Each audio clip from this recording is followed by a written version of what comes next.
Hello students, स्वागत है आपका आईसीटी वर्चुअल क्लासेस में। मैं हूं कविता, आपकी बायो टीचर।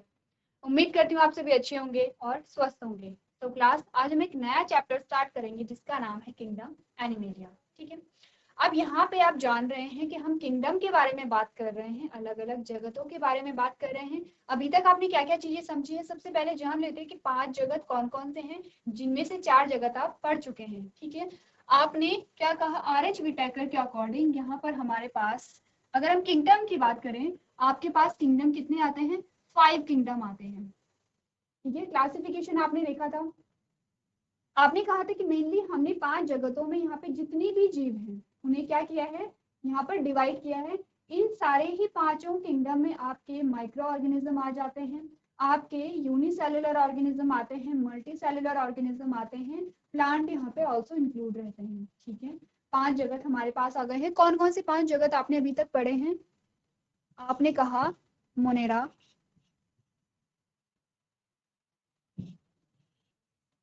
आपने कहा प्रोटिस्टा,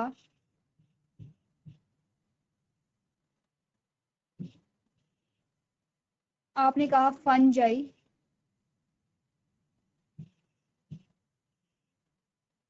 आपने कहा प्लांटी, और आपने कहा किंगडम एनिमेलिया।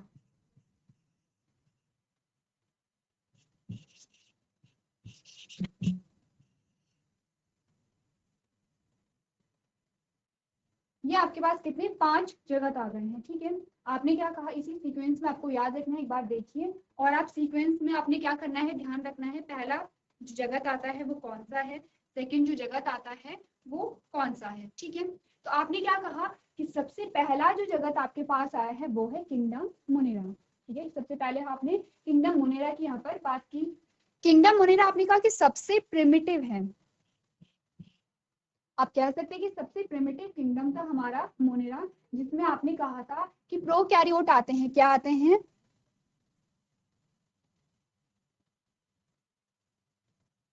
प्रोकैरियोट आते हैं। ठीक है, प्रोकैरियोट और यूकैरियोट दो प्रकार के जीवों की आपने बात की है। आपने कहा कि प्रोकैरियोट क्या होते हैं, प्रिमिटिव सेल्स होती हैं जिनमें की मेम्ब्रेन बाउंड ऑर्गेनेलिज नहीं पाई जाती हैं, न्यूक्लियस एब्सेंट यहाँ पर होता है। ठीक है, प्रोकैरियोट थे, प्लस आपने क्या कहा, यूनिसेलुलर थे। ठीक है, ये आप जानते हैं।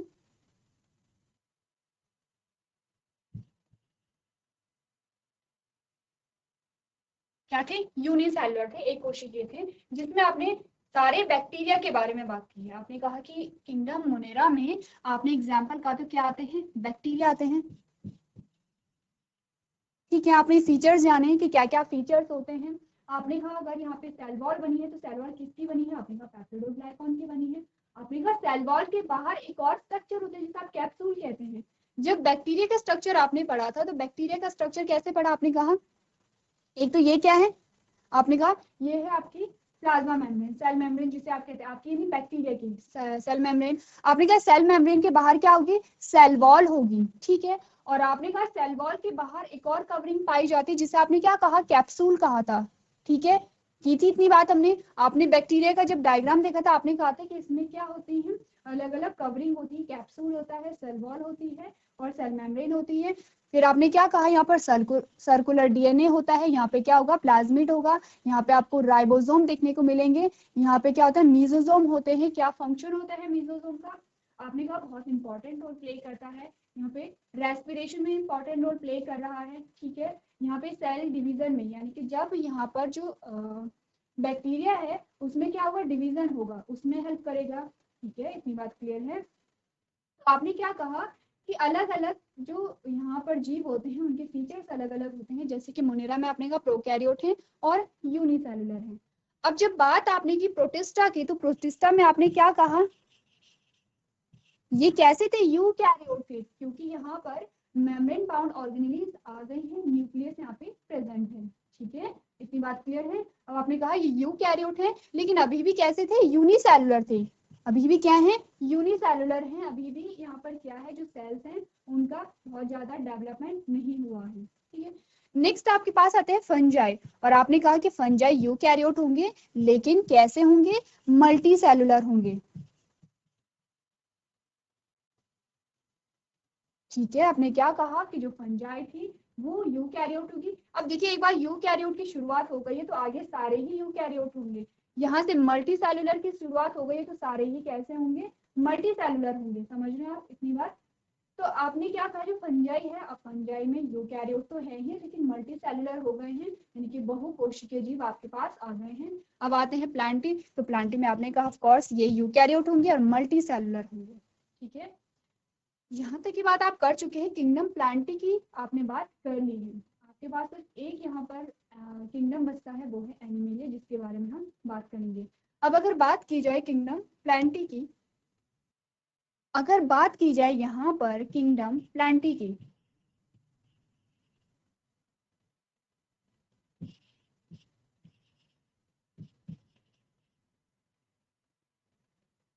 किंगडम प्लांटी में आपने क्या कहा, आपने कहा कि इन्हें आपने कितने ग्रुप में डिवाइड किया है। आपने कहा सबसे पहले ये होते हैं thallophyta, bryophyta, pteridophyta, gymnosperm and angiosperm. ठीक है, 4 ग्रुप में आपने, 5 ग्रुप में आपने क्या किया है, इन्हें डिवाइड किया है।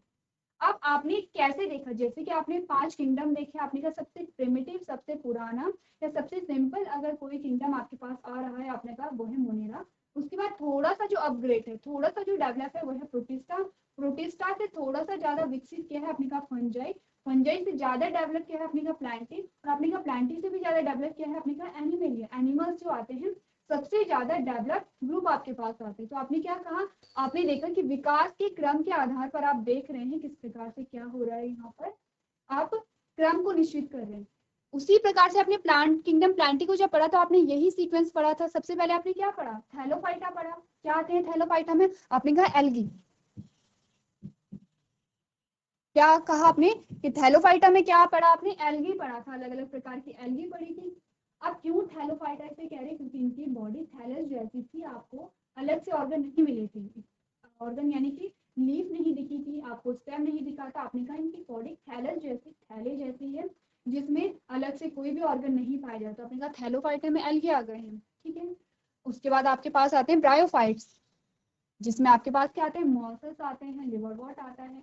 उसके बाद आपने कहा टाइडोफाइट आते हैं आपके पास, जिम्नोस्पर्म एंड एंजियोस्पर्म। ठीक है, एंजियोस्पर्म में आपने कहा सबसे डेवलप्ड है, क्योंकि यहाँ पे फ्लावर पाए जा रहे हैं और सीड यहाँ पर पाया जा रहा है। तो ये तो आपने बात की किंगडम प्लांटी की। अब हम बात करेंगे किंगडम एनिमेलिया की। तो जैसे कि आपको पता है कि किंगडम एनिमेलिया में क्या चीजें आप पढ़ रहे होंगे, आपने कहा एनिमल के बारे में ही बात कर रहे होंगे। ठीक है, जितने भी एनिमल आते हैं अब आप पढ़ेंगे किंगडम एनिमेलिया में।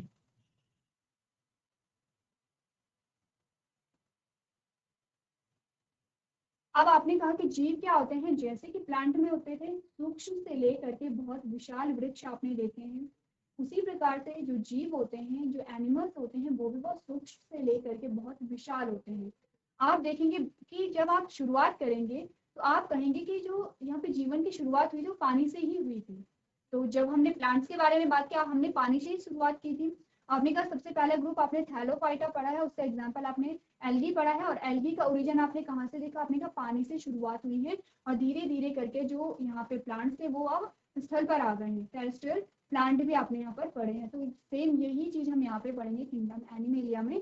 सबसे पहले बात करेंगे जो एक्वेटिक एनिमल्स होते हैं। ठीक है, एक्वेटिक एनिमल्स क्या होते हैं, उनके फीचर्स क्या होते हैं, धीरे धीरे आप जानेंगे कि कैसे एनिमल डेवलप हुए और धीरे धीरे अब वो कहाँ पे आ गए हैं, यहाँ स्थल पर आ गए हैं। टेरेस्ट्रियल एनिमल्स के बारे में आप बात करेंगे। इससे पहले कुछ डिफरेंसेस जान लेते हैं। आपने का सबसे बड़ा डिफरेंस अगर हम देखें किंगडम एनिमेलिया का, तो यहाँ पर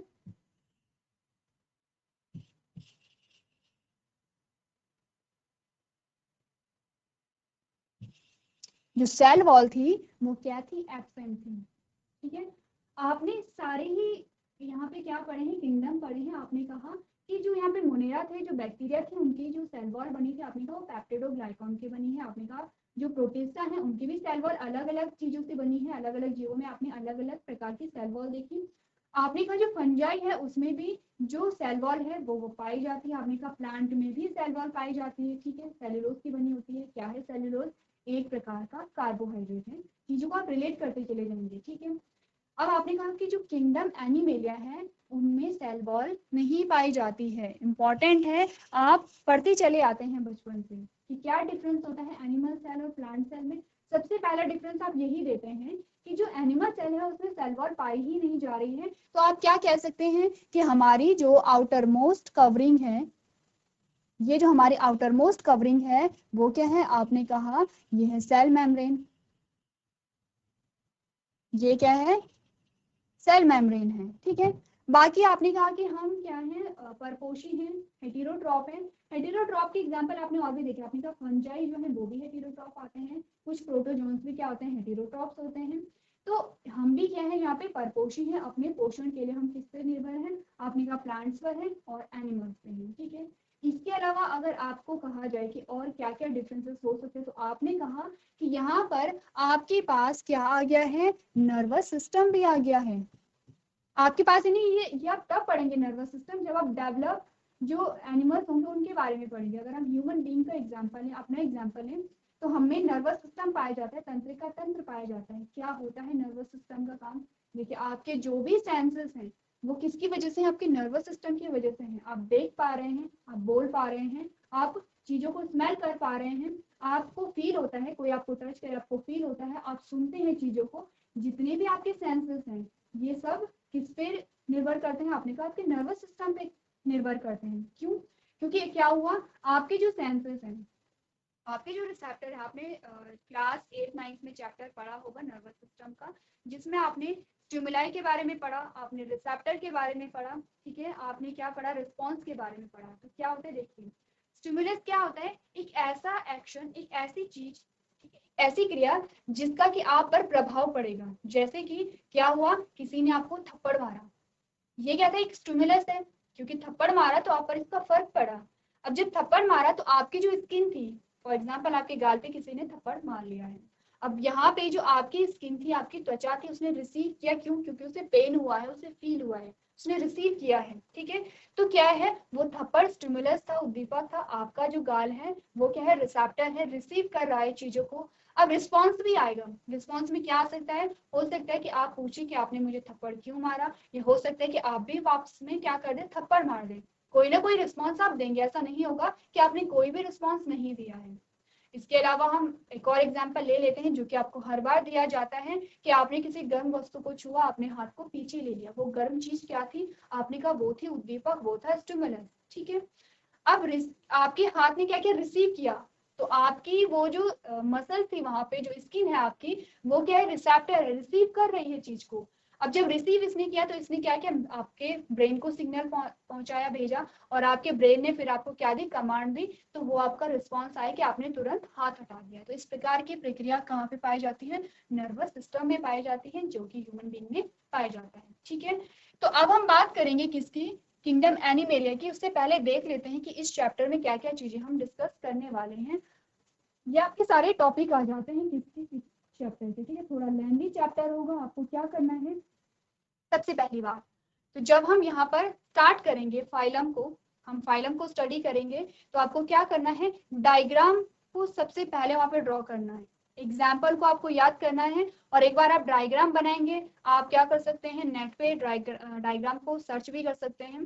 तो जब आप डायग्राम को देखते हैं, जब आप इमेज को देखते हैं, तब आप रिलेट कर पाते हैं कि क्या क्या कैरेक्टर होंगे, ठीक है। आपने कहा पॉरीफेरा, यहाँ पर आपको दिखाई दे रहा होगा पॉरीफेरा। तो पॉरीफेरा के बारे में जब आप बात करेंगे तो आप इमेज को भी देखेंगे क्या क्या चीजें होती हैं। सबसे पहले आपको पॉरीफेरा दिखाई दे रहा है, क्या होते हैं पॉरीफेरा, क्योंकि इस प्रकार के एनिमल्स में पोर्स पाए जा रहे हैं, छिद्र पाए जा रहे हैं, इसीलिए पॉरीफेरा कह रहे हैं, ठीक है।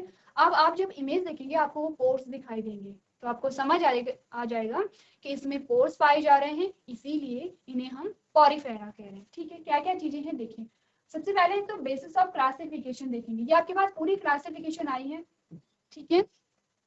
देखेंगे क्या क्या बेसिस होती है, क्या आधार है क्लासिफिकेशन का, ठीक है। ये सारी चीजें पढ़ेंगे, यानी कि आपने इतने सारे ग्रुप फाइलम तो बना लिए, इतने सारे ग्रुप आपने पढ़ लिए हैं, इस आधार पर आपने ये क्या किए हैं, डिवाइड किए हैं। सबसे पहले आधार पढ़ेंगे, जो कि हमारा आज का मेन टॉपिक होगा। उसके बाद हमारे पास काफी यहाँ पे फाइलम आएंगे। सबसे पहला पॉरीफेरा, फाइलम पॉरीफेरा के बारे में बात करेंगे, फाइलम प्लेटी हेलमिंथीज के बारे में बात करेंगे, फाइलम एस्केहेलमिन्थेस के बारे में बात करेंगे, फाइलम सिलेंट्रेटा के बारे में बात करेंगे, फाइलम टीनोफोरा हो गया है, एनिलिड्स हो गया है, इकाइनोडर्मेटा हो गया है, हेमिकॉर्डेटा एंड फाइलम आर्थ्रोपोडा हो गया है। उसके बाद हमारे पास वर्टिब्रेटा आ जाते हैं, जिसमें आप कौन कौन सी क्लासें पढ़ेंगे, पाइसेस हो गया है, टेट्रोपोडा हो गया है, मोलस्का एंड कॉर्डेटा। ये है हमारे टॉपिक, इनमें हम क्या करेंगे, बात करेंगे और डिस्कस करेंगे। ठीक है, शुरुआत करते हैं। सबसे पहला हमारा जो टॉपिक है, सबसे पहले किंगडम एनिमेलिया के बारे में बात कर लेते हैं, क्या होता है किंगडम एनिमेलिया। ठीक है, सबसे पहले आप जनरल डेफिनेशन देख लीजिए। आपने कहा animals are classified on the basis of common fundamental features like cellular arrangement, symmetry of body, presence और absence of the coelom, specific features of digestive, circulatory and reproductive system. क्या कहा गया है आपको, देखिए। आपने कहा जो एनिमल्स होते हैं, जो जीव होते हैं, जानवरों की जगह आप जीव यहाँ पर लिख सकते हैं। तो आपको यहाँ पर बताया गया है जो जीव होते हैं, जीवों को सामान्य मूलभूत विशेषताओं के आधार पर हमने क्या किया है, डिवाइड किया है। क्या क्या थी, आपने कहा जैसे कि सेलुलर व्यवस्था। ठीक है, यानी कि सेल की कौन सी स्टेज है, यहाँ पर एक सेल है, यहाँ पे बहुत सारी सेल है, यहाँ पे टिश्यू सिस्टम है या ऑर्गन सिस्टम है। इसके बेसिस पे हमने क्या किया, डिवीजन किया। सेकंड, हमने शरीर की समरूपता, यानी कि वो उनकी सिमेट्री किस प्रकार की है। ठीक है, इसके बेसिस पे हमने किया। हमने कहा कि यहाँ पे सीलोम की क्या उपस्थिति है, हमने कहा यहाँ पर क्या है, सीलोम की क्या उपस्थिति है। आपने कहा कि पाचन तंत्र किस प्रकार का है, परिसंचरण तंत्र किस प्रकार का है, प्रजनन प्रणाली किस प्रकार से हो रही है, किस प्रकार का रिप्रोडक्शन यहाँ पर पाया जा रहा है। ये है कुछ बेसिस, जिसके बेसिस पे हमने क्या किया है, किंगडम एनिमेलिया को यहाँ पर डिस्कस किया है या डिवाइड किया है। ठीक है, तो सबसे पहले आप देखिए कि क्या क्या आधार हैं। उसके बाद हम बात करेंगे कि इन आधारों के बेसिस पे हमने कितने कितने प्रकार के एनिमल्स को डिवाइड किया है। चलिए, तो अब डिस्कस करते हैं यहाँ पर अलग अलग बेसिस को। सबसे पहले आपके पास आया है, आप बात कर रहे हैं कि किस आधार पर क्या किया गया है, किंगडम एनिमेलिया को अलग अलग फाइलम में डिवाइड किया गया है। सबसे पहला आधार आपके पास आता है सेलुलर लेवल ऑफ ऑर्गेनाइजेशन, यानी संगठन का।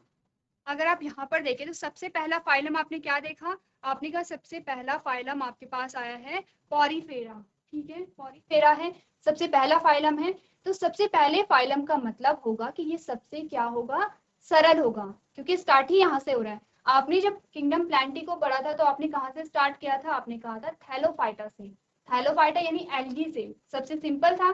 ठीक है, अगर आप एल्गी की और एंजियोस्पर्म की तुलना करेंगे, दोनों का कंपैरिजन करेंगे, तो आपने क्या कहा, एल्गी बहुत सिंपल यहाँ पे है। ठीक है, और जहां आप जिम्नोस्पर्म की बात करें, आपने कहा बहुत कॉम्प्लेक्स है, बहुत जटिल है। तो उसी प्रकार से पहला जो फाइलम आपके पास आएगा वो आपका सबसे सिंपलेस्ट फाइलम है। ठीक है, जिसमें आपको क्या कहा गया है कि ये इसमें क्या कोशिकीय स्तर होगा। कोशिकीय स्तर का क्या मतलब है, आपको समझ आया। तो यहाँ पे क्या है, आपको सबसे पहले बता रखा है कि सेलुलर लेवल ऑफ ऑर्गेनाइजेशन, इसका सिंपल सा मतलब है कि यहाँ पर टिश्यू सिस्टम नहीं आया है, ऊतक अभी नहीं बने हैं। आपने क्या पढ़ा है, हमेशा हमने कहा है कि हर एक जो जीव है वो सेल से मिलकर के बना है। ठीक है, सेल से मिलकर के बना है, और हमने कहा सेल यानी कि कोशिकाओं से मिलकर के क्या बनेगा, ऊतक बनेगा। तो हमने क्या कहा कि कोशिकाओं से मिलकर के क्या बनते हैं, यहाँ पर ऊतक बनते हैं। ठीक है, ऊतकों से मिलकर के क्या बनेंगे, ऑफ कोर्स आपने कहा ऑर्गन बनेंगे। ऑर्गन से मिलकर क्या बनेंगे, ऑर्गन सिस्टम बनेंगे, और ऑर्गन सिस्टम से मिलकर के पूरी एक बॉडी बन रही है। ये सीक्वेंस आपने पढ़ा है, यही सीक्वेंस आपने पढ़ा है। ठीक है, अब आपको सिर्फ इतना बताया गया है कि अगर आपको कहा गया है कि किसी जीव में सेलुलर लेवल ऑफ ऑर्गेनाइजेशन है, यानी कि कोशिकीय स्तर है अभी वहां पर, इसका मतलब है कि वहां पे अभी सिर्फ कोशिकाएं ही पाई जा रही हैं, ऊतक का निर्माण नहीं हुआ है। ठीक है, अभी वो जो जीव है वो इतना डेवलप नहीं हुआ है कि वहां पर क्या बने, ऊतक बने। इसका मतलब उसके शरीर में अभी सिर्फ कोशिका ही पाई जा रही है, ऊतक नहीं पाए जा रहे हैं। एग्जाम्पल आपके पास आया पॉरीफेरा, जिसे आप स्पॉन्जेस भी कहते हैं। ठीक है, डिटेल में बात करेंगे जब आप फाइलम पॉरीफेरा को पढ़ेंगे, तब आप सारे ही फीचर्स को वहां पर स्टडी करेंगे। अब सेकंड आता है आपके पास टिश्यू लेवल ऑफ ऑर्गेनाइजेशन। ठीक है, टिश्यू लेवल ऑफ ऑर्गेनाइजेशन यानी कि ऊतक का, जो बॉडी का जो ऑर्गेनाइजेशन है वो टिश्यू लेवल पे होगा। यानी कि आप क्या है, कोशिकाओं से ऊतक यहाँ पर बनने लगे हैं। तो आपने क्या यहाँ पर पढ़ा, आपने कहा cells performing the same function from tissue present in coelenterate। यानी कि क्या हो रहा है कि समान कार्य करने वाली कोशिकाओं को हम क्या कहेंगे, अब ऊतक कहेंगे। यानी कि जो coelenterate थे, coelenterate में आप क्या बन गए हैं, ऊतक बन गए हैं।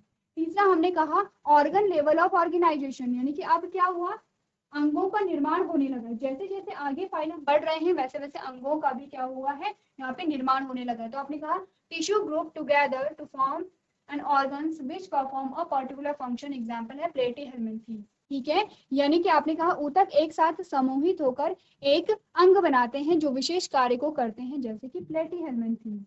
यानी आपको ये कहा गया कि सबसे पहले तो हमने ये देखा जीवों में कि कौन से ऐसे जीव हैं कि जिनमें क्या पाए जा रहे हैं, कोशिका पाई जा रही है, सिर्फ कोशिका ही है। कौन से ऐसे जीव हैं कि जिनमें कोशिका के बाद ऊतक बनने शुरू हुए। तो आप पढ़ क्या रहे हैं, आप डेवलपमेंट पढ़ रहे हैं, ठीक है, आप विकास का क्रम पढ़ रहे हैं। आप ये देख रहे हैं कि जो जीव थे उनमें विकास किस प्रकार से हुआ है। बेसिकली आप क्या कर रहे हैं, विकास का क्रम पढ़ रहे हैं। और विकास का क्रम वही है जो हमने कहा था, हमने कहा सेल से टिश्यू, टिश्यू से ऑर्गन, ऑर्गन से ऑर्गन सिस्टम और उससे पूरी बॉडी। ठीक है, यही तो हमारा क्या है, सीक्वेंस है। ये हम बचपन से पढ़ते चले आ रहे हैं। अब आप यही पढ़ेंगे कि जो जीवों का क्या हुआ था, विकास हुआ था, वो किस प्रकार से हुआ। तो आपने कहा सबसे पहला जो हमारे पास फाइलम था उसमें हमने कहा सिर्फ कोशिकाएं ही पाई जा रही थी, वहां पे ऊतक नहीं पाए जा रहे थे। फिर हमने कहा कि जब आपके पास सिलेंट्रेट आए तो सिलेंट्रेट में आपने देखा कि टिश्यू भी यहाँ पर बन रहे हैं। जब आपके पास प्लेटीहेलमिन्थीज आए तो आपने कहा कि अंगों का निर्माण होने लगा है। ठीक है, आपके पास क्या आएंगे, यहाँ पे अर्थ्रोपोड, मोलस्क आएंगे। तो आपने क्या कहा, वहां पर ऑर्गन सिस्टम बनने लगे। तो ऑर्गन सिस्टम समझते हैं आप लोग क्या होता है, बहुत बार डिस्कस कर चुके हैं, अलग अलग क्लासेस में हम डिस्कस करते हैं। हमने कहा कि ऑर्गन सिस्टम यानी कि जिसमें क्या होते हैं, एक ऐसा सिस्टम है, एक ऐसा तंत्र है जिसमें कि एक से ज्यादा अंग शामिल होते हैं और सारे अंग मिल करके क्या करते हैं कि विशिष्ट कार्य को करते हैं। जैसे कि हमने कहा आपका श्वसन तंत्र, जैसे कि आपका श्वसन तंत्र है। ठीक है, ये आपका क्या है, एक ऑर्गन सिस्टम है। श्वसन तंत्र में आपको बहुत सारे ऑर्गन मिलेंगे। सारे अंगों का जो मेन काम है, जो उद्देश्य है उनका, वो क्या है कि यहाँ पर श्वसन करना हो। ठीक है, इतनी बात क्लियर है। चलिए, तो ये आप क्या करेंगे, नोट करेंगे। आपने देखना है cellular level of organisation, tissue level of organisation and organ level of organisation. चलिए, अभी तक आप कहाँ तक पहुंचे हैं, ऊतकीय स्तर तक आप पहुंचे हैं। अब सेकेंड हमारे पास आता है, हमने कहा organ system level of organisation, यानी कि संगठन का अंग प्रणाली स्तर। ठीक है, अंग प्रणाली जो कि अभी हमने डिस्कस किया था, एग्जांपल भी लिया था। आपने कहा few organ coordinatively perform a certain physiological function, example annelids, arthropoda, mollusca, echinoderms and chordates। यानी कि कुछ अंग समन्वय पूर्वक एक निश्चित शारीरिक कार्य करते हैं। तो ये किन में पाए जा रहे हैं, आपको एग्जाम्पल बताए गए हैं। ये फाइलम के नाम है आपके, एनिलिड्स हो गया है, अर्थ्रोपोड्स है, मोलस्का है, इकाइनोडर्मेटा है, कॉर्डेट्स है। ये आपके फाइलम के नाम आपको बताए गए हैं। ठीक है, और ये कहा गया कि किन फाइलम में क्या क्या गुण पाए जा रहे हैं, आपको ध्यान रखना है। आपने कहा पॉरीफेरा सबसे सिंपलेस्ट था क्योंकि उसमें सिर्फ कोशिकाएं पाई जा रही थी। आपने कहा एनिलिड्स यहाँ पर आ गए हैं, अर्थ्रोपोड आ गए हैं, इनमें क्या पाए जा रहे हैं, ऑर्गन सिस्टम भी आपको देखने को मिल रहे हैं। ठीक है, अभी आपको कंफ्यूज नहीं होना है। आप क्या करेंगे, जितने भी फाइलम आपके पास आते हैं सीक्वेंस वाइज पहले तो उनके नाम याद कर लेंगे। ठीक है, सीक्वेंस वाइज नाम याद कर लेंगे, उसके बाद हम एक एक फाइलम को उठाएंगे, एक एक फाइलम को हम लेंगे, उनके जो की फीचर्स होते हैं उनको वहां पर पढ़ेंगे, प्लस देखेंगे कि क्या क्या एग्जाम्पल हमारे पास उनके आते हैं। अब आते कि ये तो था कि उनका ऑर्गेनाइजेशन ऑफ बॉडी, बॉडी का ऑर्गेनाइजेशन किस प्रकार का है, यानी कि जो शरीर है, शरीर की बनावट किस प्रकार की है। ठीक है, ये तो हमने यहाँ तक की बात की। अब यहाँ पर सर्कुलेटरी सिस्टम की बात की जाए, अगर परिसंचरण तंत्र के, आपने परिसंचरण तंत्र पढ़ा है तो आपने कहा दो प्रकार के आपके पास आते हैं, ओपन सर्कुलेटरी सिस्टम आता है और क्लोज सर्कुलेटरी सिस्टम आता है। तो ओपन में आपने क्या पढ़ा, आपने कहा cells and tissue directly receive the blood pumping out of heart. तो जो खुला परिसंचरण तंत्र होता है उसमें कोशिकाएं और ऊतक सीधे हृदय से पंप होने वाले रक्त को प्राप्त करते हैं, ये तो है ओपन सर्कुलेटरी सिस्टम। तो क्लोज सर्कुलेटरी सिस्टम में क्या होता है, आपने कहा blood is circulated through the arteries, veins and capillaries. जो आपका क्लोज सर्कुलेटरी सिस्टम होता है उसमें जो आपका रक्त का परिवहन होता है, जो आपका रक्त, जो आपका ब्लड है वो फ्लो होता है, वो धमनियों में होगा, वो शिराओं में होगा और वो केशिकाओं में होगा। ठीक है, जब आपने पढ़ा होगा परिसंचरण तंत्र के बारे में, तब आपने कहा होगा आर्टरीज जो होती हैं उनमें किस प्रकार का ब्लड बहेगा, वेन जो होते हैं उसमें किस प्रकार का ब्लड बहेगा, और इनमें से दो यहाँ पे एक्सेप्शन आते हैं, पल्मोनरी आर्टरी और पल्मोनरी वेन। ये क्या है, एक्सेप्शन होती हैं। आपके लिए होमवर्क में ये है, पल्मोनरी आर्टरी हो गई है और पल्मोनरी वेन हो गई हैं। आपने ये देखना है कि क्यों ये एक्सेप्शन है, क्यों ये अपवाद है। ठीक है, इसी के साथ आपको ये भी पता होना चाहिए कि आर्टरीज, वेन और कैपिलरी क्या क्या इनका फंक्शन होता है। ठीक है, ये बेसिक सी चीजें अगर आपकी क्लियर रहेंगी तभी आप आगे के फीचर्स पढ़ पाएंगे, तभी आप रिलेट कर पाएंगे चीजों को। रटना नहीं है, आपको क्या करना है, समझना है, चीजों को रिलेट करना है। तो ये सारी चीजें आप क्या कर सकते हैं, नोट कर सकते हैं। चलिए अब देखते हैं अगला आधार क्या आता है हमारे पास वर्गीकरण का। अगला आधार हमारे पास आता है जर्म लेयर। ठीक है, अगला आधार हमारे पास आएगा जर्म लेयर। अब जर्म लेयर आपने देखी कि कितनी प्रकार की होती है, 3 प्रकार की होती हैं, एक्टोडर्म, मेसोडर्म एंड एंडोडर्म। कौन कौन सी होती हैं, आपने कहा एक्टोडर्म, एंडोडर्म, पहले मेसोडर्म आएगा। ठीक है, एक्टोडर्म के बाद क्या आएगा, मेसोडर्म आएगा।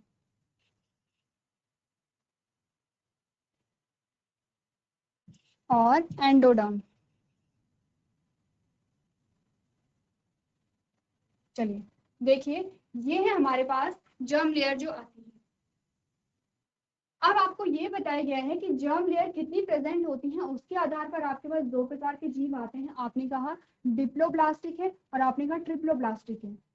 डिप्लोब्लास्टिक का सिंपल सा मतलब होगा कि जिसमें 2 जर्म लेयर पाई जा रही होंगी। ठीक है, और ट्रिप्लोब्लास्टिक का सिंपल सा मतलब है कि जिसमें 3 जर्म लेयर पाई जा रही होंगी। ये तीनों यहाँ पे प्रेजेंट होंगे, एक्टो हो गया है, मीजो हो गया है, एंडो हो गया है। ठीक है, नाम से ही पता चल रहा है, एक्टोडर्म वो होगी जो सबसे बाहर प्रेजेंट होती है, मेसोडर्म वो होगी जो बीच में प्रेजेंट होती है, और एंडोडर्म वो होगी जो सबसे अंदर प्रेजेंट होती है। ठीक है, तो आपने कहा डिप्लोब्लास्टिक क्या होगा, आपने कहा embryo with 2 germinal layers called external ectoderm and internal endoderm. Example है पॉरीफेरा एंड निडेरिया। अब आपको ये कहा गया है कि कुछ ऐसे जीव होते हैं जिसमें से क्या होती है, एक्टोडर्म और एंडोडर्म होती है। सिर्फ 2 चीजें यहाँ पर 2 लेयर होती हैं, जैसे कि पॉरीफेरा और निडेरिया में आपको कहा गया एग्जाम्पल है, उन्हें हम कहते हैं डिप्लोब्लास्टिक। अब जैसे जैसे आप क्या करेंगे, अभी आप शब्दों को समझिए। एग्जाम्पल अगर आपको यहाँ पे याद भी नहीं है, इसकी कोई जरूरत नहीं है। अभी आपको ये समझना है कि डिप्लोब्लास्टिक का क्या मतलब होता है, या फिर पीछे जब आपने देखा, आपने कहा क्लोज सर्कुलेटरी सिस्टम और ओपन सर्कुलेटरी सिस्टम का क्या मतलब होता है। आपने कहा ट्रिप्लोब्लास्टिक या डिप्लोब्लास्टिक है, सिमेट्री क्या होती है, आप पहले शब्दों पर ध्यान दीजिए, उसके बाद हम सिर्फ एक लाइन में कहेंगे। हम क्या कहेंगे, हमने कहा पॉरीफेरा क्या होता है, डिप्लोब्लास्टिक होते हैं, सिंपल से एक लाइन हम कहेंगे। अब इस एक लाइन को समझने के लिए आपको ये पता होना चाहिए कि यहाँ पर जर्म लेयर क्या होती है, डिप्लोब्लास्टिक का क्या मतलब है, ट्रिप्लोब्लास्टिक का क्या मतलब है। अब ट्रिप्लोब्लास्टिक में क्या होगा, तीनों लेयर प्रेजेंट होंगी। एग्जाम्पल आपके पास प्लैटीहेल्मिन्थेस टू कॉर्डेट्स यहाँ पर आ गए हैं। ठीक है, इसके बाद हम डिस्कस करेंगे सिमेट्री क्या होती है। ठीक है, सिमेट्री भी अलग अलग प्रकार की होती है, सिमेट्री को हम डिस्कस करेंगे। उससे पहले आपको करना क्या है, जो भी चीजें अभी तक हमने क्या की है, डिस्कस की हैं, उनके बारे में आप पढ़ के आएंगे और रिवाइज करेंगे। इसी के साथ आपके पास होमवर्क है, आप सिमेट्री के बारे में पढ़ के आएंगे, क्या होती है सिमेट्री। नेक्स्ट हमारा लेक्चर होगा, उसमें हम सिमेट्री के अलग अलग टाइप्स के बारे में बात करेंगे। तो आज के सेशन में हम इतना ही करेंगे। अभी तक क्लास में बने रहने के लिए आपका धन्यवाद।